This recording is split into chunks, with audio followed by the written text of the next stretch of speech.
Hey guys, welcome back to Bombchu. I'm Austin, and today I'll be covering the Humble Monthly Bundle from February 2017. This month's bundle changes up the format a bit. We have the usual 8 games, 7 for Steam, one of those debuting with the bundle, and a smaller experimental bundle exclusive game. But we also have a demo for an upcoming game, and it didn't take a full game slot like last time when they included the Uncertain demo in September. That means we have even more than usual to cover, so let's get to it. I'll be giving my first impressions of each game and determining if they're games I'd like to continue playing. The demo included is a sneak peek at Hollow Knight, an upcoming Metroidvania game. The art is an interesting mix of dark, atmospheric, and cute, which oddly works. Look at them. How can you say no to those eyes? Hitting enemies fills up your spirit, which you can use to heal yourself when focusing by holding down the B button. It takes a couple of seconds to use enough to heal a point of health, and spirit starts draining as soon as you start holding the button. Letting go before using enough spirit or getting hit will not count towards a heal, and any spirit used during that time is wasted, so you can only heal up if you have enough time to stand still for a bit. The demo contains an early area, so it's easy to stay alive. But I got a bit unlucky at one spot and managed to die, and I'm glad I did. Dying makes you lose all your money at that spot, kind of like Dark Souls, and creates a dark version of yourself that you must make your way back to and fight to get your money back. I did a lot of exploring, but I ended up hitting a point where I couldn't figure out how to progress any further without some sort of upgrade. There was a shop that seemed like it would allow you to use a map in the full game, but in this demo there appears to be no map, and that's pretty rough in a Metroidvania. The game also stuttered quite a bit for me, but this demo is not using a final build of the game, so the developers still have time to get performance up to snuff before launch. I'm a fan of the genre, and I'm likely to buy the game in a Steam sale sometime in the future.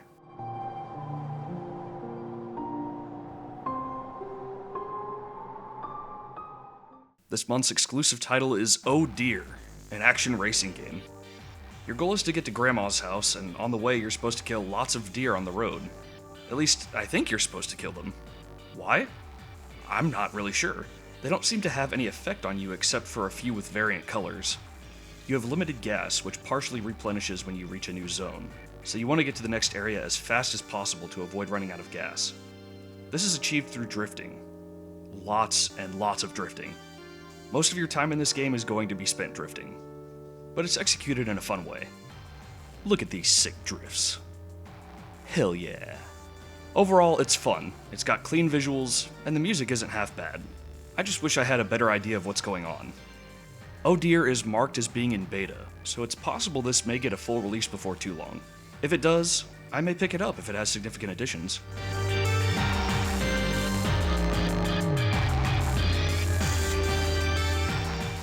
The debut game this month is Husk, a first-person horror game.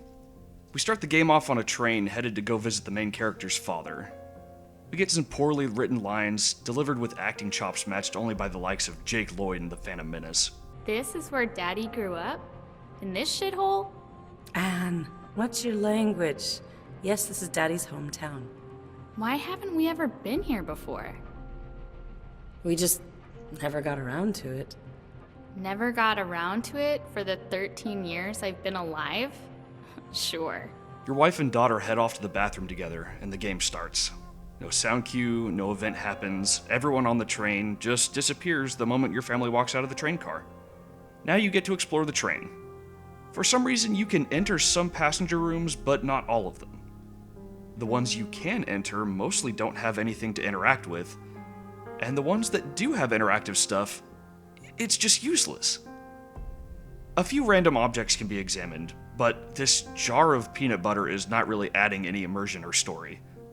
You pass this bizarre sign that tells you not to mix gas and whiskey? You make your way to the front of the train, and it conveniently crashes into your destination, Shivercliff. And I can't decide if that name is really cool or really dumb, but I can't deny it rolls right off the tongue. But at this point, you get a glimpse at how dumb the protagonist is. He starts off desperate to find his wife and daughter for a moment, and after that, it's like he forgot about them entirely. Just moments later, he angrily mimics an internet meme and threatens to kill his own father. My fucking father. Come to Shivercliff, he said. It'll be fun, he said. Oh, I'm dying, man. Forgive me. I swear, if I get out of this and find the girls, I'll finish that old son of a bitch off myself. A lot of times he'll just react to literally nothing happening, as if he just saw the scariest thing. And unfortunately, this game is really not scary. It has elements of other horror games, but it fails to use them in a way that works. The scariest thing in this game is how low these gas prices are. The only thing Husk really has going for it is that the graphics are really nice. When they work. Even this is marred by technical issues, with textures changing resolutions frequently and stuttering frame rates throughout. Beyond the graphical issues, there also seems to be trouble with the event detection, as I was getting mistimed prompts. After opening a door, I was told how to open the door, and at one point I was told how to turn on the flashlight I didn't have. And man, look at this combat. At the time of writing this review, the game has a startling 0% positive reviews on Steam. The game did just come out, so the developer may be able to fix the bugs and performance issues, but even without those bugs, at its core, this is a mediocre horror game with flashy graphics. I will not be playing this again.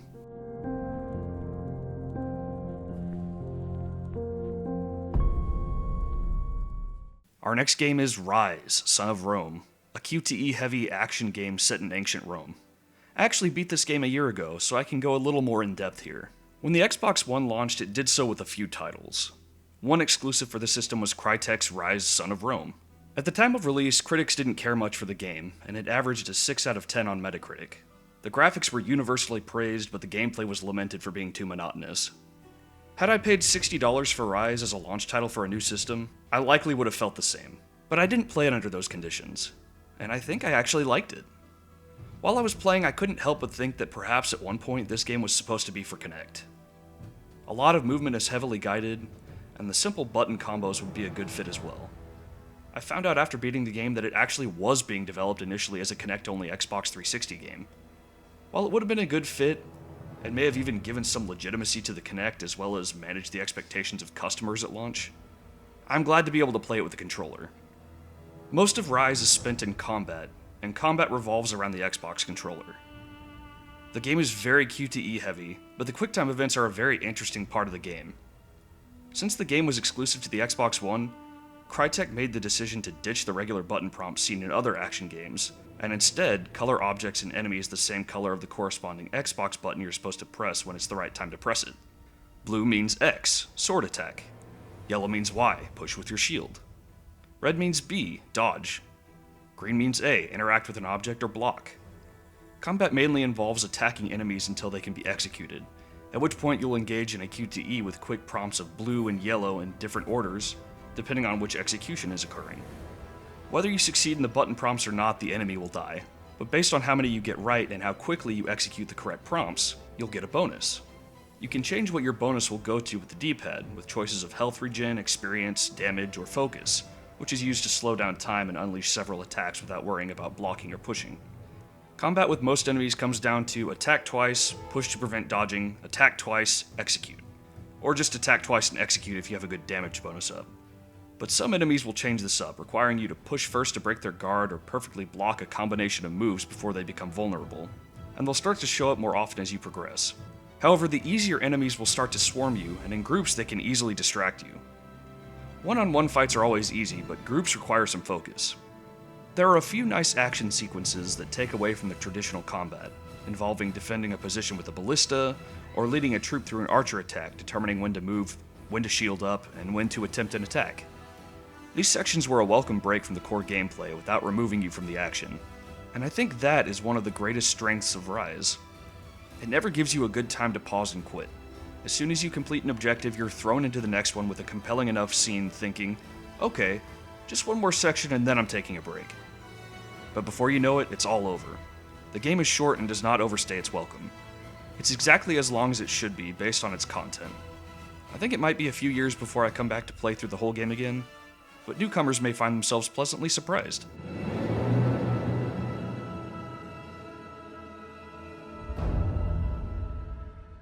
Next up is Project Highrise, a building management game. You start off with a basic building and a couple of workers, as well as a contract to expand and get more tenants. You add rooms to the existing space for either offices or apartments, and tenants have different needs. Tenants that pay more money usually have more needs to meet, such as having courier services available for law offices or copy services for insurance offices. They may also require specific utilities. As you grow, other needs may arise that will leave tenants unhappy if neglected, like having a restaurant or an elevator for getting to higher floors. When building new floors, you have to account for future needs on the floor, as well as for floors above. If you fill a floor with rooms and then create a floor above it, there's no way to get to that floor because you don't have room for stairs or an elevator. So you either have to evict someone and destroy a room, or expand the floor and all the ones below it so you can make room for stairs. Or if a tenant requires water utilities, you need infrastructure in place linking from the basement through each floor up to the one that the tenant is on before you can link the water to them. It sounds like a lot to deal with, but the game moves slowly enough to let you deal with things as they come, with an option to speed things along when you like. I had a lot more fun than I thought I would, and it was satisfying to complete my first contract and make more money than I spent for a day. I'm likely to continue this one.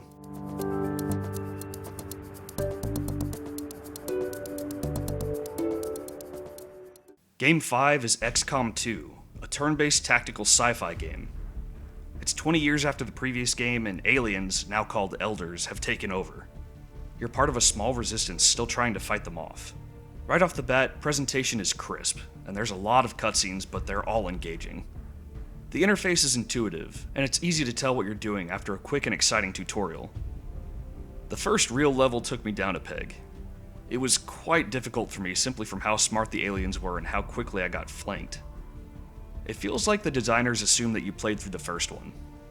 I played a bit of XCOM 1 on my 360, but I started it when I was transitioning to PC gaming, and unfortunately I never continued on with it. So bear with me if some of the stuff I find noteworthy isn't actually new. During the battle, one of my soldiers almost got killed in one turn, and she ended up in a panicked state, which meant she was no longer taking orders and making her own decisions. Despite removing control from me, it was cool. It made her feel a little more realistic. Additionally, when I finally managed to take down an enemy, a new one popped into the battlefield and reanimated him. I ended up getting totally thrashed, but I'm not discouraged. It's time to get good, and I'm ready to start over on XCOM 1 to prep me to play this game again one day.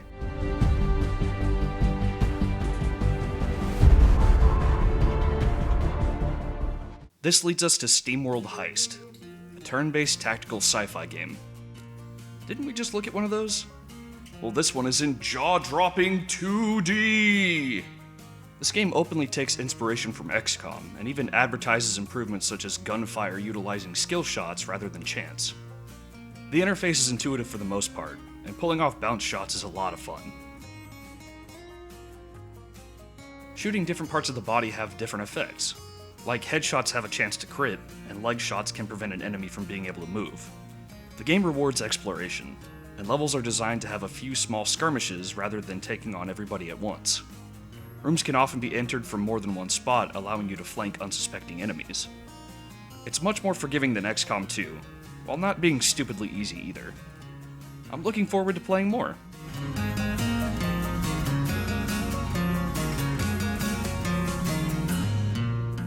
Next is Okhlos, an action strategy Greek mythology game. You gather up a mob of people by walking into them and direct them to do your bidding. Different unit types have different stats and benefits, like slaves are the only units that can carry things, and philosophers are essentially extra lives because you control a philosopher to direct the mob. Speaking of slaves, the game doesn't shy away from the bad parts of history, such as women not being allowed to vote. But it's all told by Zeus, who has such funny delivery that it fits in with the zany theme of the game. After getting a few people in your mob, it becomes difficult to be selective about who joins the mob, because they get so widespread that pretty much anyone remotely nearby will be touched. It's extremely chaotic, but satisfying fun to destroy everything on screen with a mob following your every whim. Oh, and the music is awesome. Okhlos is a bit simple, but I could see myself playing this as a pick-me-up after a rough day.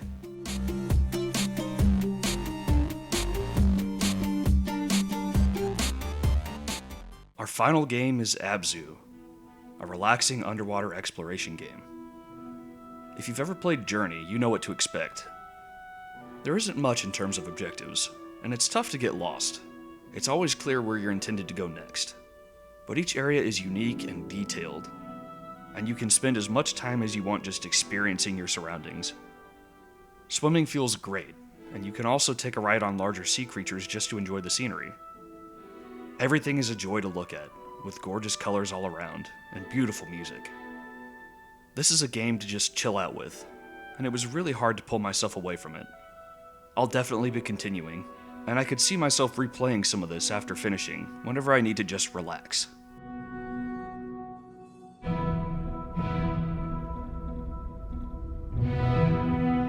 So overall, how was this bundle? I had heard ahead of time that the Hollow Knight demo was going to be in this bundle, and I'm really pleased it didn't take up a full game slot. The only game that was just awful was Husk, and that was a debut game, so I'm guessing Humble picked it based off the promotional material, assuming that the dev could deliver that by launch day. The trailer certainly had me fooled into thinking it would be good. Outside of Husk, I liked every game in this bundle, even the ones from genres I usually avoid. And I only had 2 repeats with ABZÜ and Ryse. So how much bang for your buck was there? To total everything up, paying full price, these would all rack up a cost of $168. Getting all these at their lowest sale price would cost about $89.50. Going either way, this is really high value for a monthly bundle, even higher than December's bundle. Overall, this was a great bundle for me, with a lot of games I plan to continue playing. Next month's bundle has Total War Warhammer, which I've only seen on sale as low as $45. Total War is not exactly my cup of tea, but I can't wait to see what else is in there. Catch you next time.